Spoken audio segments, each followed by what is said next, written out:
The unseen weight of a city. The city of Glendale was both a sprawling concrete jungle and a quiet haven depending on where one looked. Amidst its towering skyscrapers and bustling streets lay small pockets of tranquility, like the city's Riverside Park. Marcus Davis found solace in such places. As an FBI agent, his life was a whirlwind of constant demands, high-stakes missions, and unrelenting pressure.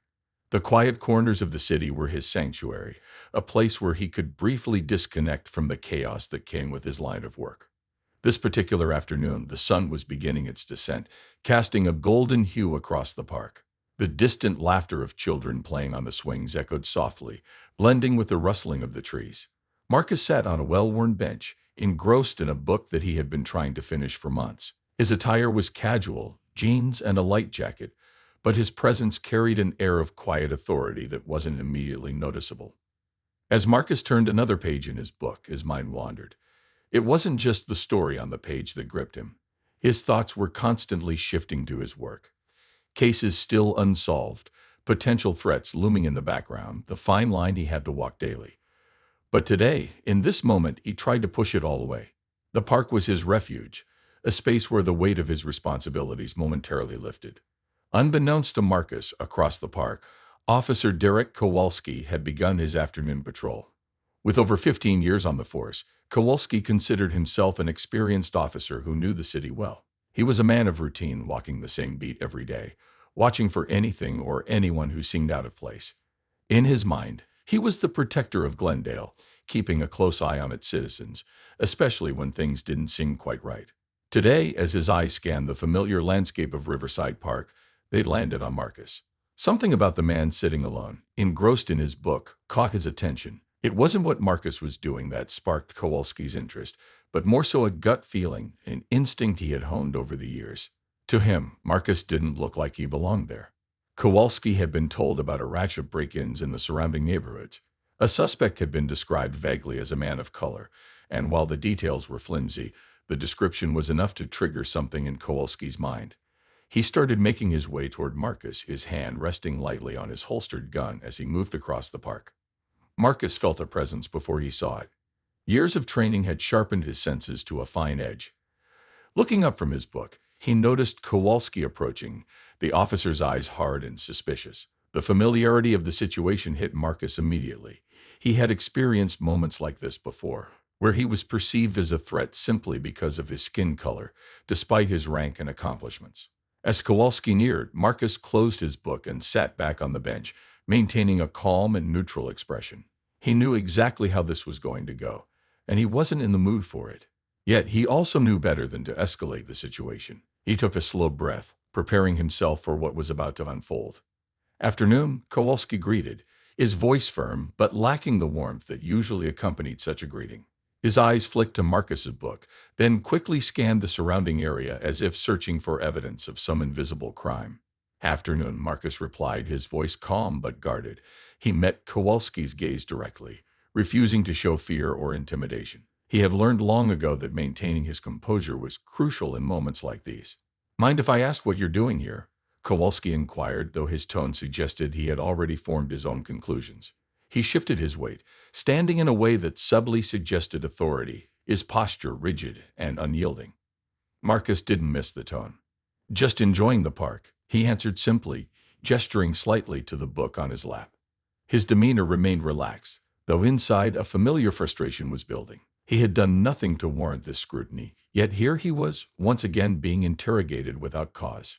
Kowalski didn't seem satisfied with the answer. His brow furrowed slightly, and he took a step closer. "You live around here?" Marcus could feel the officer's suspicion tightening around him like a noose. He knew where this was going, but he decided to remain measured.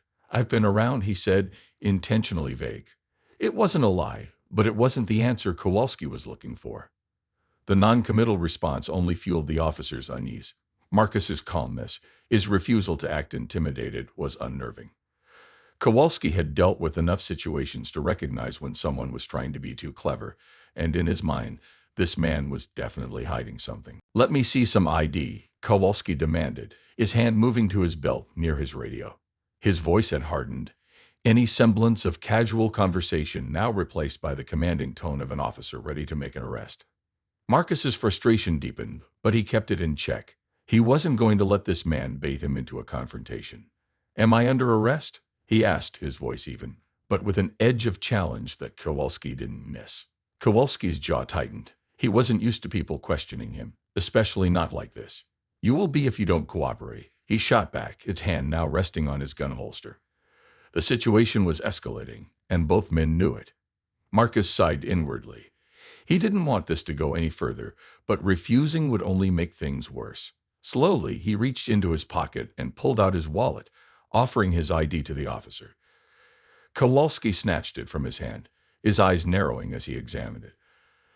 The name on the ID meant nothing to Kowalski. He wasn't looking for names. He was looking for reasons. "Stand up," Kowalski ordered, stepping back to give Marcus room. Without a word, Marcus rose from the bench, his movements slow and deliberate. He could feel the eyes of parkgoers on him, the quiet buzz of the park falling into an awkward silence. He hated this feeling, the weight of being watched, judged, and suspected simply because of who he was. "Turn around," Kowalski ordered, pulling out a pair of handcuffs. Marcus tensed, but he complied, turning his back to the officer. As the cold metal of the handcuffs clicked around his wrists, a deep weariness settled over him. This wasn't the first time he had been in a situation like this, and it wouldn't be the last. Kowalski, gripping Marcus's arm tightly, led him toward the patrol car parked nearby. The walk was silent, the officer's mind racing with thoughts of what he might uncover, while Marcus remained stoic, knowing that the real surprise would come soon enough. As Marcus was placed in the back seat of the patrol car, he looked out the window at the park, the trees blurring as the car pulled away. He wasn't worried about himself. He knew the officer had made a grave mistake. But that didn't ease the heavy feeling in his chest, the reminder that no matter what he had achieved, he was still seen by some as just another black man to be feared and controlled. The realization was always a bitter pill to swallow. Confronting the unseen, Officer Brian Harkins sat alone in the precinct's break room, nursing a lukewarm cup of coffee. His hands trembled slightly as he tried to gather his thoughts, but his mind was a chaotic whirlpool of regret, shame, and disbelief. He had profiled and arrested an innocent man, a federal agent, no less, based on nothing but the color of his skin and a gut instinct that had failed him. The humiliation still stung. He replayed the moment when Captain Bennett revealed who Marcus Davis really was. A special agent, one of the FBI's most respected, caught in the snare of Brian's ignorance. How could he have been so reckless? The system was supposed to protect him, to guide his every move, and yet, in that moment, he had let his biases overrule his training. His radio buzzed, jolting him out of his thoughts. A voice crackled through the static. "Harkins, we've got a meeting in the briefing room in 10. You're expected," came the voice of Sergeant Morales, his direct superior. Brian exhaled, rubbing his eyes. He had expected this. There was no way his mistake would stay quiet. With a heavy sigh, he stood, dumped his coffee into the sink, and made his way to the briefing room. His steps felt heavier than usual, the corridor stretching out before him like a tunnel with no end. Every officer he passed gave him a look. Not of curiosity, but knowing. The precinct was small enough that word traveled fast, and now everyone knew. Inside the briefing room, Sergeant Morales stood at the front, flipping through a few files on the podium. A few other officers were already seated, but the room was noticeably quieter than usual. Ryan took a seat in the back, hoping to avoid too much attention. As Morales cleared his throat to begin, Ryan couldn't help but glance around. Some of the other officers barely looked at him, while others threw him sideways glances that felt like knives. He could almost hear their unspoken thoughts. They knew. They knew he'd screwed up, and they weren't going to let him forget it. "All right, let's get started," Morales said, his voice gravelly and stern. "We've got some updates on recent cases, but before that, I need to address something important." Ryan felt his stomach drop. Here it comes. "Some of you may have heard about an incident yesterday involving Officer Harkins." Morales' eyes swept across the room before landing directly on Brian. "I'm not going to go into too many details, but I will say this. We are a team. And when one of us makes a mistake, it reflects on all of us." Brian felt every eye in the room shift toward him, the weight of their judgment pressing down like a boulder. "We're not perfect," Morales continued, "but we need to remember why we wear this badge. It's not to enforce our opinions or assumptions. It's to serve and protect everyone, without exception." Morales' gaze softened for a moment, but there was no mistaking the underlying message. Brian had crossed a line. and now they all had to answer for it. The briefing continued with updates on various cases, but Brian could barely focus. His thoughts kept returning to Marcus Davis. How could he make this right? What would happen next? As Morales wrapped up the meeting, Brian was already planning his next move. He couldn't just let this go. He had to do something. Marcus Davis sat in his apartment later that evening, the lights dim, the sounds of the city filtering through the windows like distant whispers. He had finally returned home after a long day of meetings and debriefs at the bureau. Despite the ordeal in the park, Marcus remained calm, almost eerily so. His composure wasn't just a result of his training. It was the hard-earned armor he had built over a lifetime of navigating situations just like the one with Officer Harkins. His phone buzzed on the table next to him, vibrating softly against the wood. It was a message from his partner, Claire, another agent who had been by his side for years. She was aware of what had happened and had expressed her concern earlier in the day. "Claire, you okay?" Marcus stared at the message for a moment before responding. "Marcus, I'm fine. I'll deal with it." He set the phone down and leaned back in his chair, running a hand over his face. He knew what Claire was getting at. This wasn't the first time he had been targeted for no reason, and it wouldn't be the last. But this time was different. This time, it wasn't just some random encounter with an overzealous security guard or a passerby making assumptions. This time, it was a police officer, a person with the power to ruin lives in an instant. Marcus's mind wandered back to the precinct, to the moment Captain Bennett had intervened. She had been fair, professional, but even she couldn't hide the unease in her eyes when she realized what Brian Harkins had done. The truth was, no amount of authority or respect could shield Marcus from the realities of his skin color. His phone buzzed again. "Claire, you sure? You know you don't have to go through this alone." Marcus hesitated before typing his response. "Marcus, I know, but I got this." He turned off his phone and sat in silence for a few moments. In his heart, he knew he couldn't just let this slide. It wasn't about revenge or making an example out of Harkins. It was about the principle of the thing. If he let this pass without addressing it, what kind of message would that send? Not just to Harkins, but to every officer who looked at a black man and saw a suspect instead of a person. Marcus stood up and walked to the window, looking out at the skyline. The city stretched out before him, a sea of lights and shadows. Somewhere out there, Brian Harkins was probably sitting at home, replaying the events in his head just like Marcus was. But they were coming at it from two entirely different worlds. Marcus exhaled slowly, making a decision. The next day, Marcus walked into the bureau headquarters, his mind focused and clear. He had requested a meeting with Captain Bennett, and as he approached her office, he knew this conversation wasn't just about him. It was about something bigger. Bennett greeted him with a nod as he entered her office. The tension from their last meeting had dissipated somewhat, but there was still an undercurrent of seriousness. "Mr. Davis," she said, gesturing for him to sit. "Thank you for coming." "Of course," Marcus replied, taking a seat. "I think we need to talk about what happened." Captain Bennett leaned back in her chair, folding her hands in front of her. "I agree. I've already spoken to Officer Harkins, and I can assure you that disciplinary action is being taken." Marcus nodded, though that wasn't what he was after. "I appreciate that, Captain.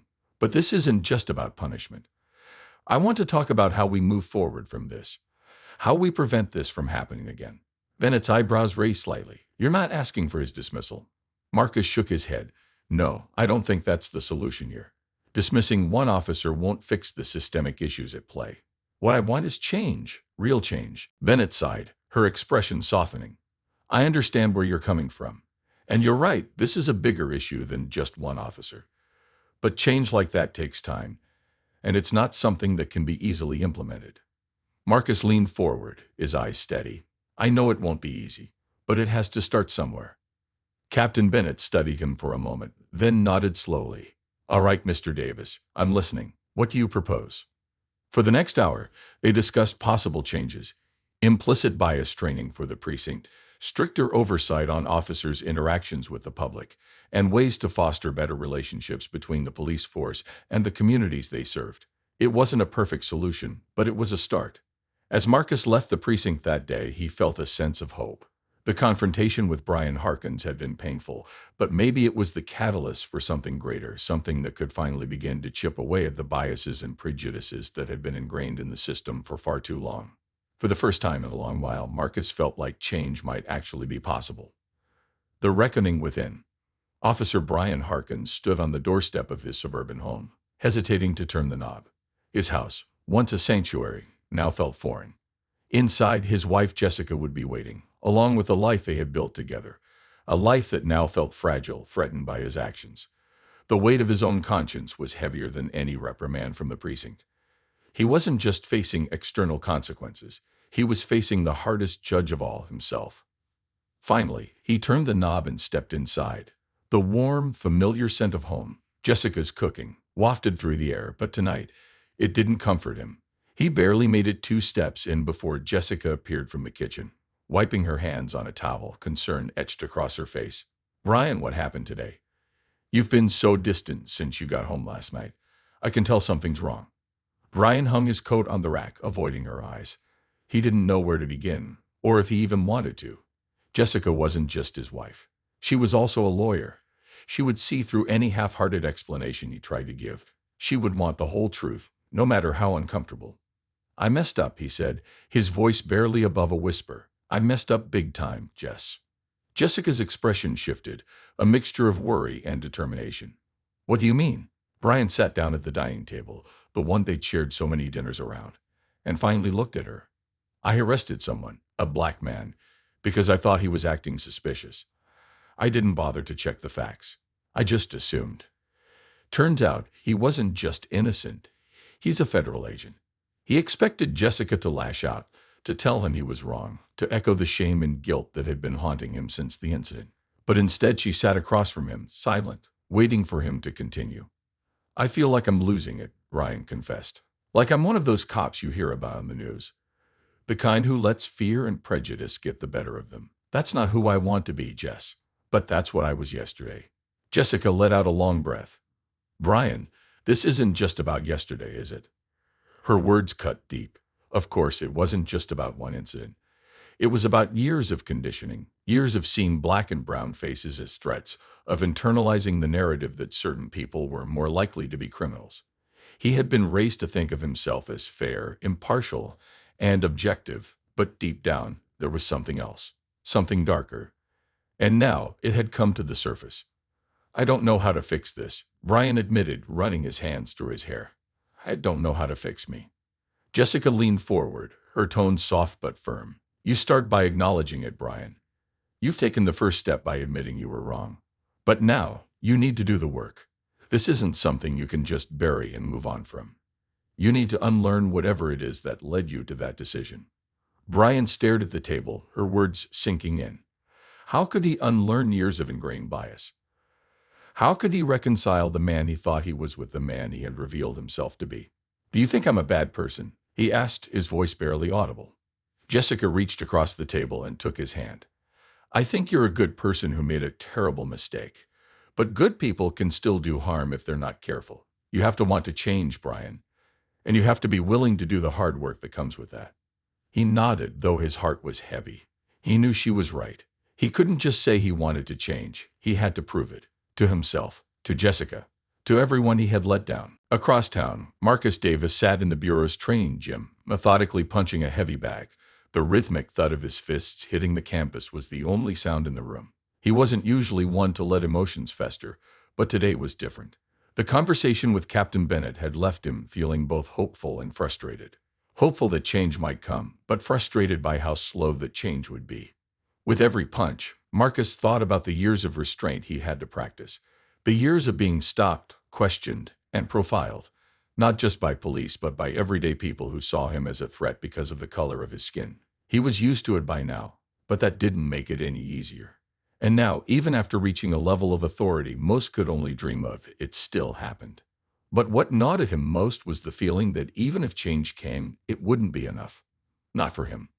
Not for the generations of black men who had been through what he'd been through.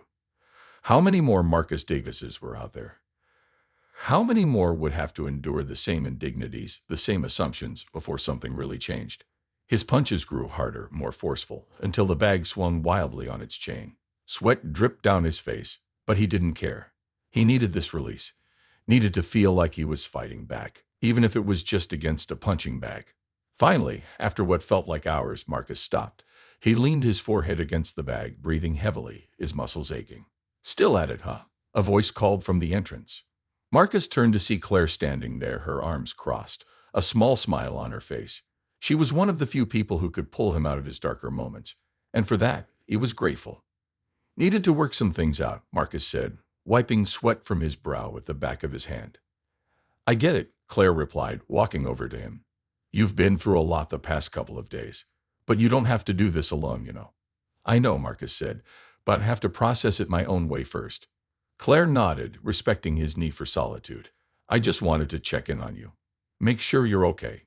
I'm fine, Marcus said, though he knew that wasn't entirely true. He was tired of having to fight battles that never seemed to end. As Claire turned to leave, Marcus called after her. Wait, she paused, turning back to him.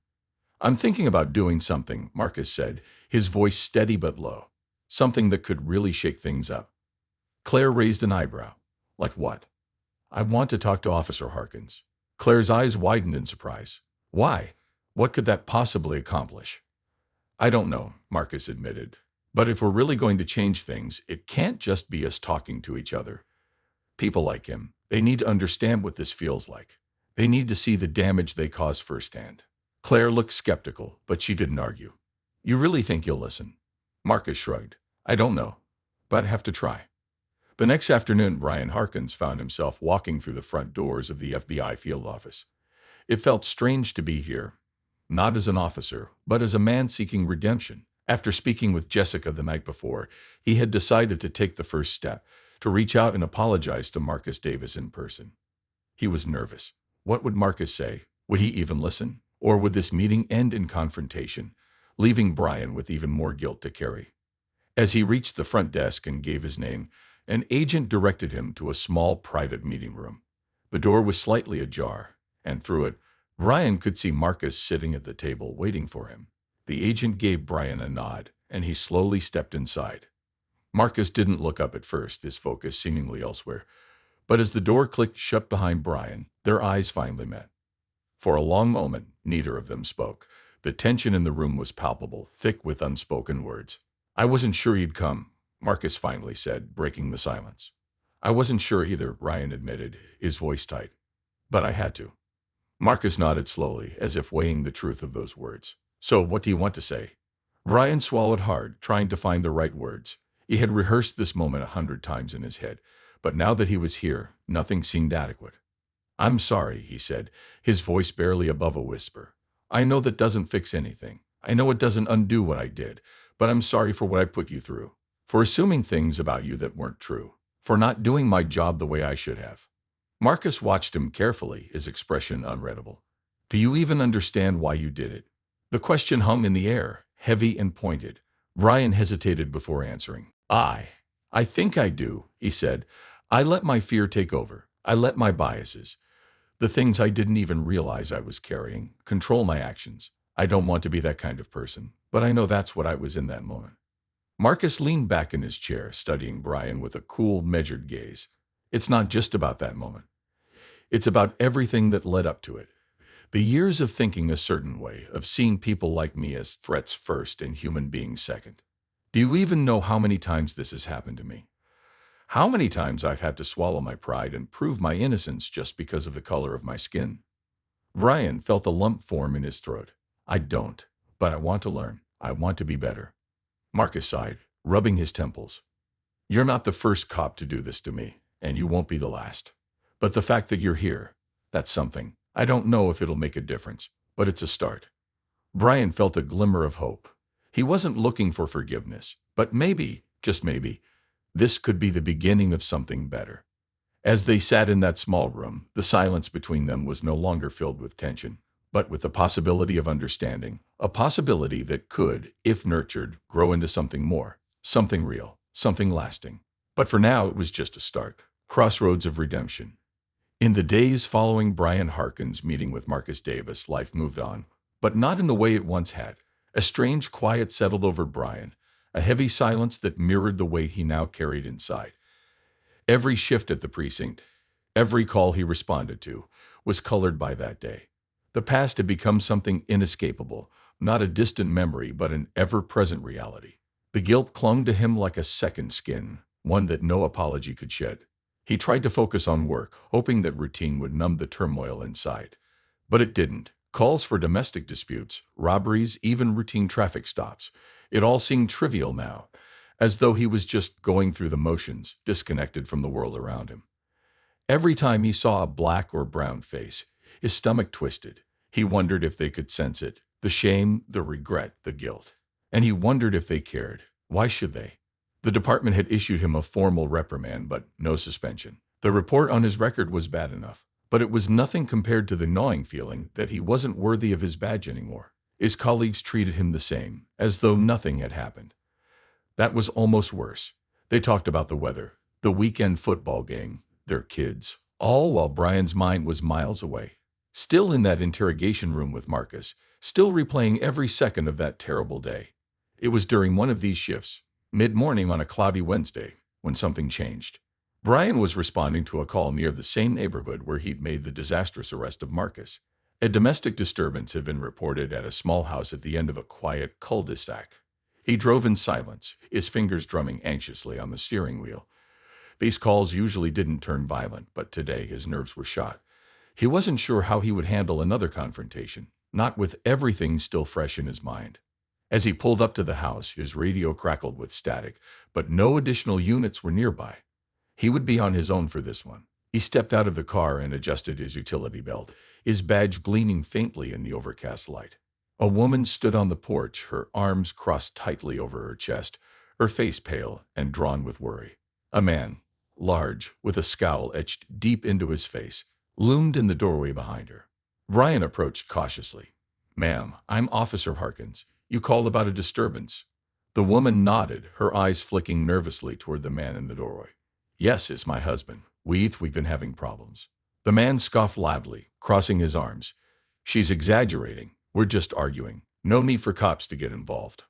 Brian's instincts told him this wasn't just a minor argument, but years of training reminded him to stay calm, assess, and not make assumptions. He stepped forward, lowering his voice.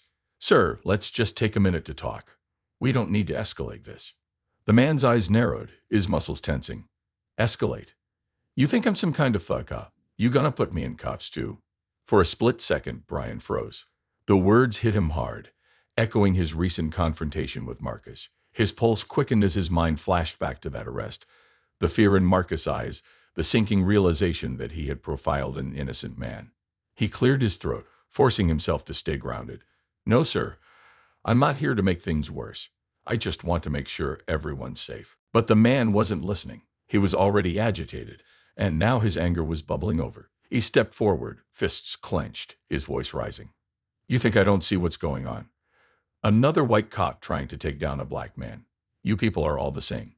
Brian's heart pounded in his chest, panic seizing him. He wanted to say something, to defuse the situation, but the words caught in his throat. This man wasn't Marcus. He wasn't calm, rational, or willing to talk. And yet Brian knew he couldn't make the same mistake again. He couldn't let fear dictate his actions. "Look," Brian said, his voice trembling but firm. "I'm not here to arrest you. I'm just here to help. Let's talk this out, all right?" But the man wasn't having it. His anger boiled over, and suddenly he charged forward. Brian's training kicked in one fluid motion, he reached for his taser. But as his fingers brushed the grip, he hesitated. His mind raced, memories of Marcus flooding his thoughts. Could he justify this use of force? Was it necessary? The man lunged at him, swinging wildly, and Brian barely dodged the first punch. Adrenaline surged through his veins. He had to act, but every second felt like a moral battle.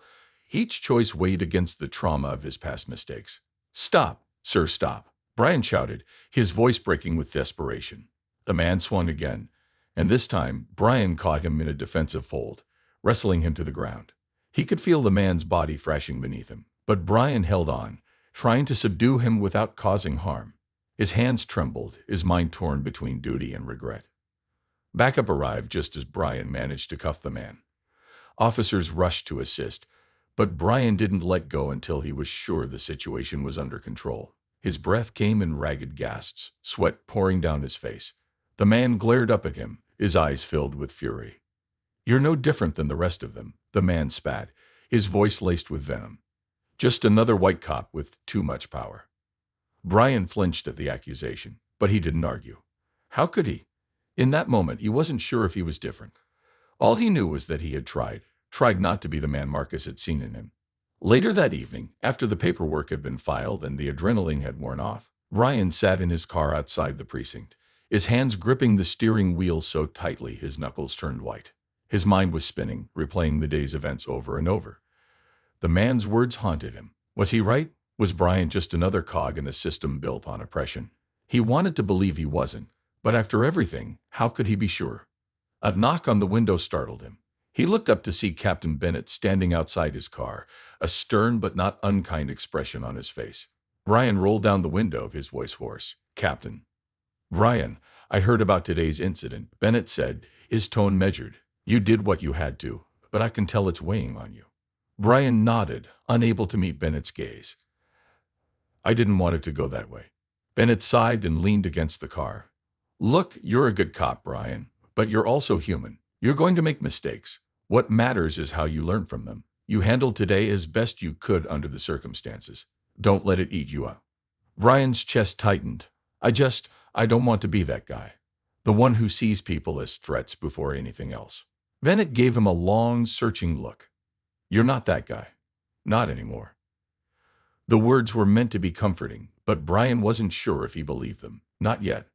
Across town, Marcus Davis was deep in thought, sitting in his living room with a glass of bourbon in hand. He hadn't heard from Brian since their meeting, and part of him wasn't surprised. Cops like Harkins, they didn't change overnight.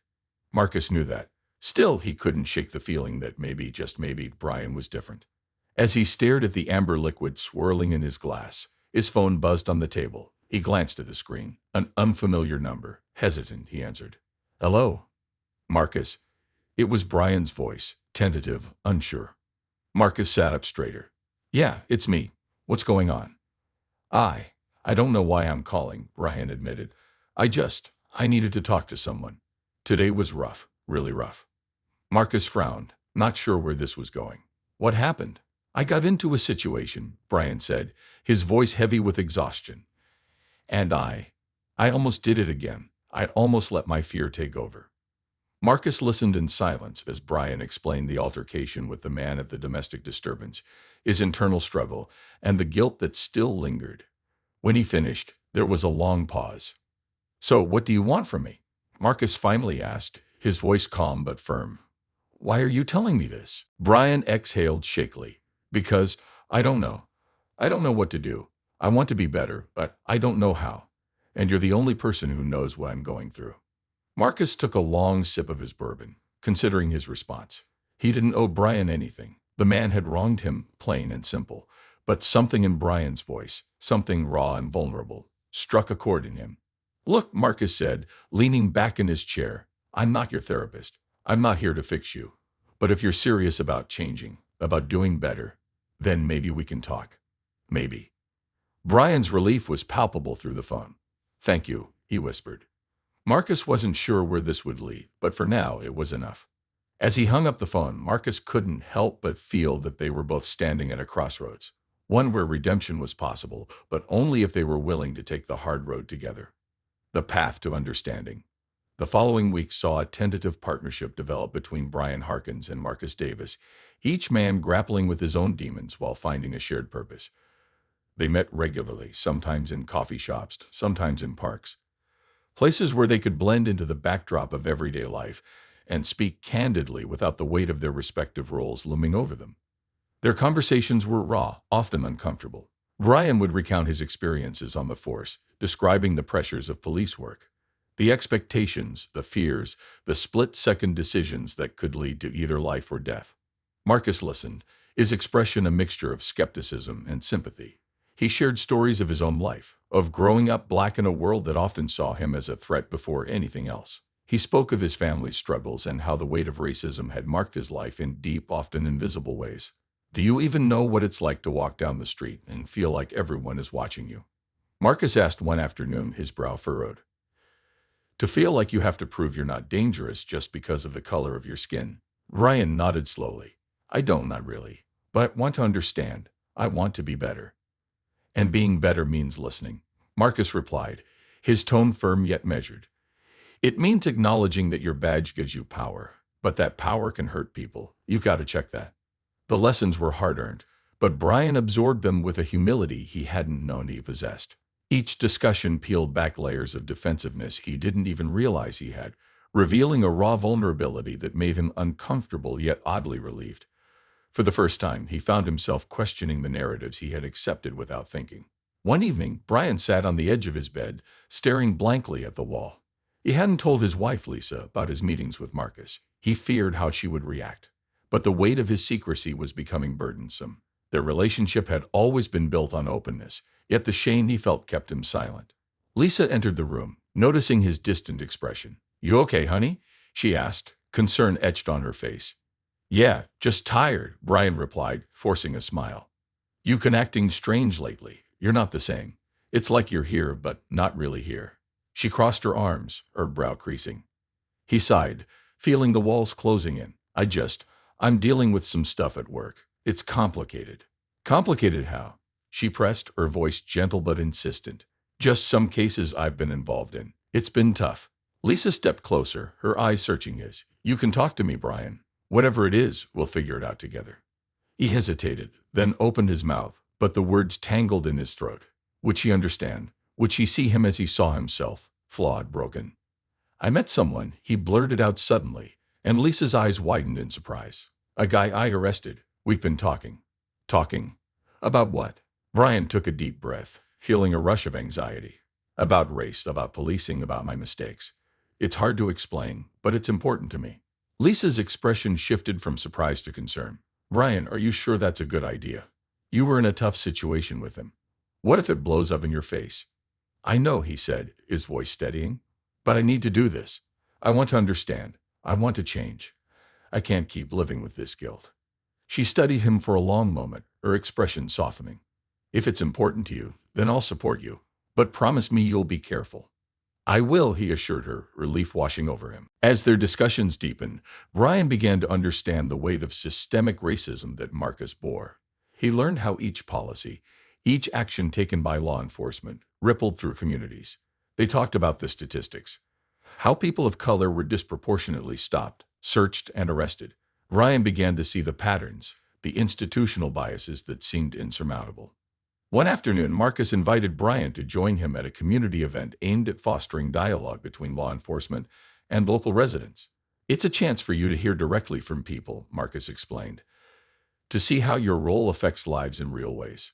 Brian was hesitant, feeling a mix of dread and curiosity. But he agreed, determined to push himself further into the uncomfortable truths of his profession. When they arrived, the atmosphere buzzed with a mix of apprehension and hope. Tables were set up, each staffed with representatives from various community organizations. They greeted Brian with a mix of skepticism and curiosity. He introduced himself, the weight of his badge pressing down on him, a constant reminder of the mistrust he was up against. "Why should we trust you?" a woman asked sharply, crossing her arms. "You're one of them." "I know," Brian said, his voice steady. "I'm here to listen. I'm here to learn." As the evening unfolded, conversations sparked and grew heated. People shared their stories, how they had been profiled, how they had lost friends to police violence, how they lived in fear. Ryan listened, heart heavy with guilt, each story striking a chord. He felt the intensity of their emotions, the anger, the pain, the hopelessness. In the midst of one discussion, a young man, his voice trembling with emotion, spoke about the loss of his brother, a victim of police violence. "He was just walking home, man," he said, tears brimming in his eyes. "He didn't deserve that." Ryan felt as if he had been punched in the gut. He could see the man's pain, and it mirrored the agony of his own guilt. This was the reality that went beyond statistics, beyond reports. These were lives, real people with dreams, families, and futures. As the night wore on, a woman spoke up, her voice cutting through the tension. "You say you want to change, but change takes more than words. It takes action." Brian nodded, determination flooding through him. "I know that. I want to be part of that change. I want to help bridge this gap." "Then do something about it," she urged. "Don't just stand there and listen. Make a difference." After the event, Brian felt a mix of hope and despair.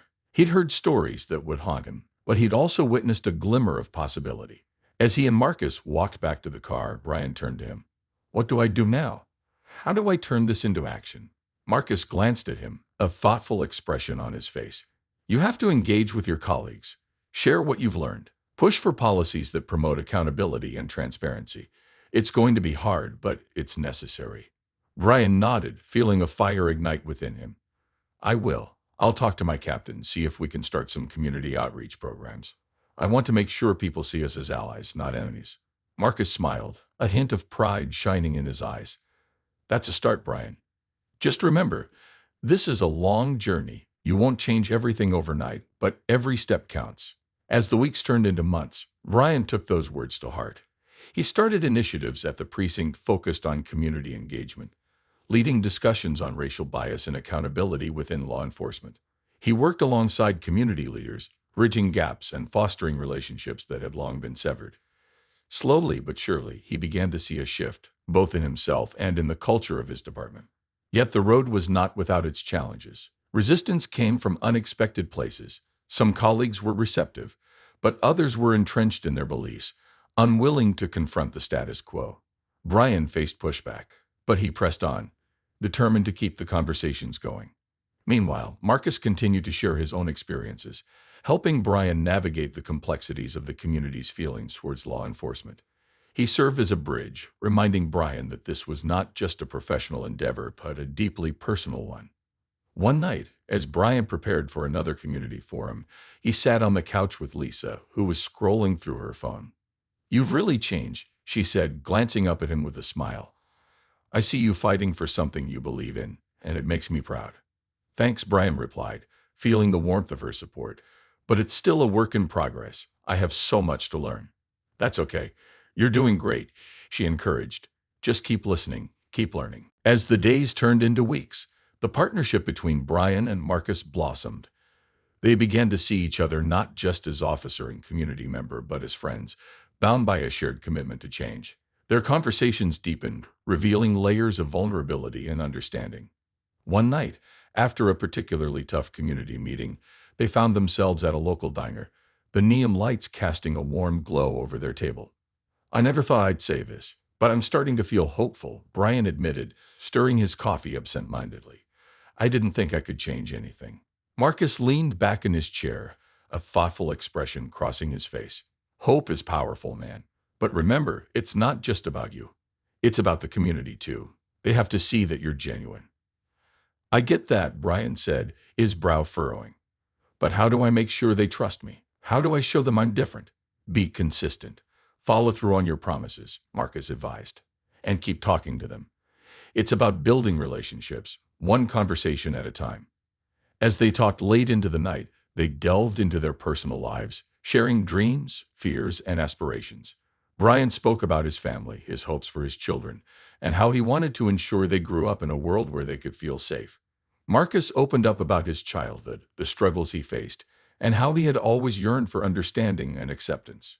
Their bond deepened, cementing a partnership rooted in trust, vulnerability, and a shared vision for a better future. With each passing day, Brian continued to push for change within his precinct, advocating for training programs focused on cultural competency and de-escalation techniques. He began to see a shift in attitudes among his colleagues, slowly peeling back the layers of mistrust that had defined their interactions with the community. However, the journey was far from linear. There were setbacks, moments when resistance reared its head, and Brian found himself questioning if he was truly making a difference. During one particularly challenging meeting, a fellow officer challenged him outright. "Why are you defending them? They're criminals. We're supposed to keep the streets safe, not coddle the people who break the law," the officer argued. Brian felt his heart race, the weight of the moment pressing down on him. "It's not about coddling anyone," he replied, his voice steady. "It's about understanding the root of the problems we face. If we don't start addressing the issues, like poverty, lack of education, and systemic racism, then we're just putting a Band-Aid on a gunshot wound." The room fell silent, a mixture of disbelief and contemplation washing over his colleagues. Ryan could sense the tension, but he stood firm. He had come too far to back down now. As the months turned into a year, the community began to see the fruits of their labor. Relations between the police department and local residents started to thaw. Crime rates began to decline, not through force but through collaboration. Neighborhood patrols were restructured to include community members, allowing citizens to engage with officers in a supportive capacity rather than a confrontational one. One evening, at a community barbecue organized by the police department, Brian watched as families mingled with officers, laughter filling the air. Marcus stood nearby, flipping burgers on the grill, a smile on his face as children raced around playing games. "Look at this," Marcus said, turning to Brian. "This is what it's about." Brian felt a swell of pride as he surveyed the scene. "I can't believe we made it this far," he admitted, his voice thick with emotion. "But we can't stop now. There's still so much work to be done." Marcus nodded. "Absolutely. But you've made a difference, Brian. You've changed lives, and that's something to be proud of." That evening, as the sun dipped below the horizon, Ryan stood by the grill, chatting with community members. He felt a sense of belonging that had once seemed elusive. The barrier between police and the community was beginning to dissolve, replaced by a foundation built on understanding and mutual respect. Later, as the last of the guests began to leave, Marcus approached Brian. "You've really come into your own, man. I'm proud of you." "Thanks, Marcus," Brian replied, a grin breaking across his face. "I couldn't have done it without you." They shared a moment of silence, both men reflecting on how far they had come since that first phone call. Their lives were intertwined in ways they had never expected, and together they have forged a path toward healing and understanding. "Let's keep this going," Marcus said, determination in his eyes. "We need to expand this dialogue. We can't let it die here." Brian nodded, the fire in his belly reigniting. "You're right. Let's keep pushing." As Brian walked home that night, he felt lighter. The burdens he had carried were still present, but they no longer felt insurmountable. He had found purpose, a reason to fight not just for himself but for others. When he stepped through the front door, Lisa looked up from the couch, a knowing smile on her face. "You look happy." "I am," he replied, the weight of his journey evident in his voice. "I think we're really making a difference." She reached out, pulling him into a hug.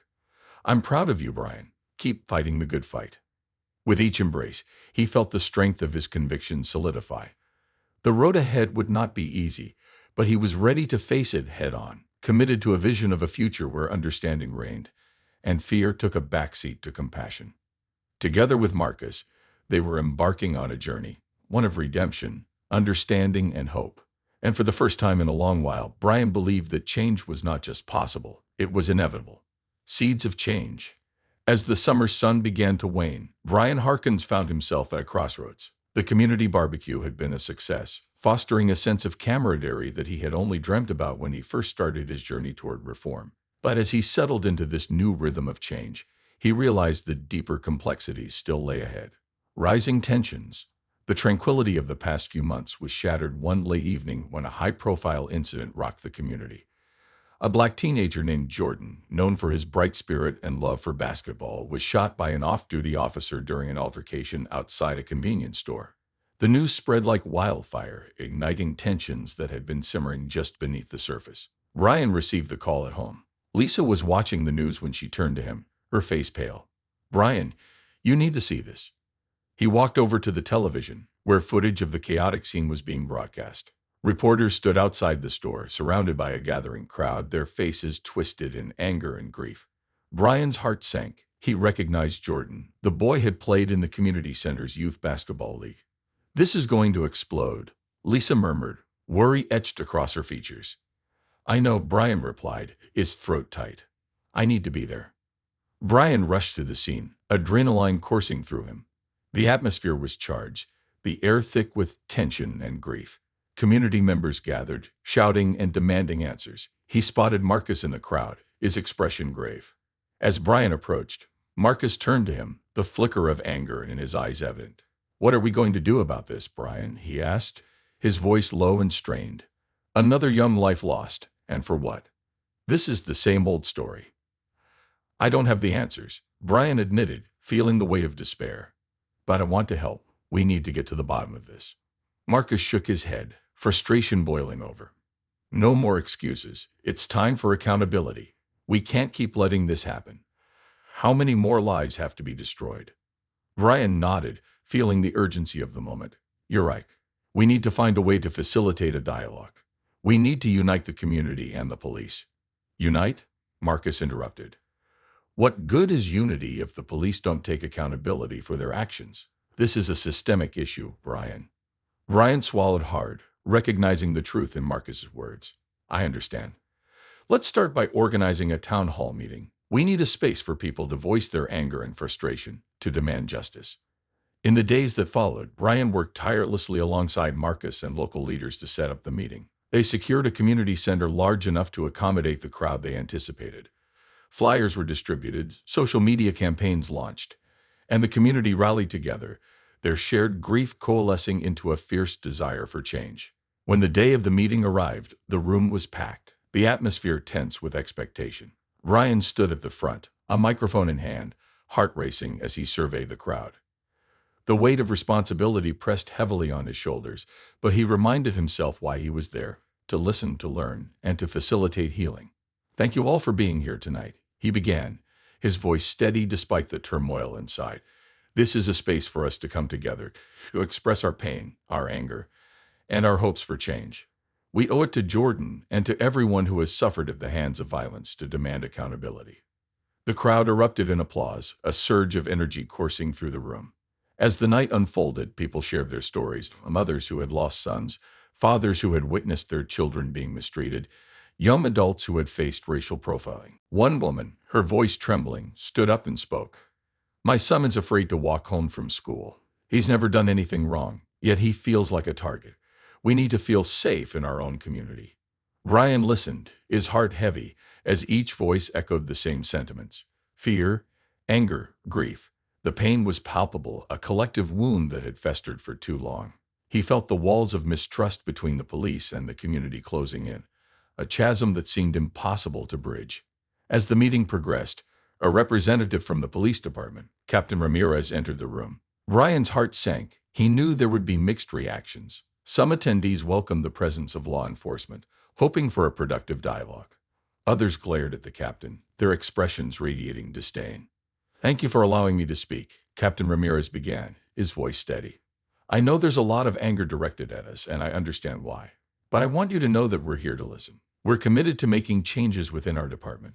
A murmur rippled through the crowd, some hopeful, others skeptical. We need to ensure our officers are held accountable for their actions, Ryan interjected, turning to face the crowd. We can't let this happen again. It's time for reform, not just in policy, but in how we interact with the community. A voice rose from the back. But how do we know it will change? We've heard these promises before. Ryan nodded, recognizing the skepticism. I understand your frustration. This is about trust. We need to work together to create a system of accountability. We want to hear your concerns and find ways to address them. As the discussion unfolded, tensions rose and fell like the tide. People expressed their anger, their fear, and their hopes for the future. Ryan felt a mixture of hope and despair. Could they really foster change amidst such deep-rooted pain? After the meeting, Brian and Marcus stood outside, the cool night air wrapping around them. What now? Marcus asked, his brow furrowed. We keep the conversation going, Brian replied, determination creeping into his voice.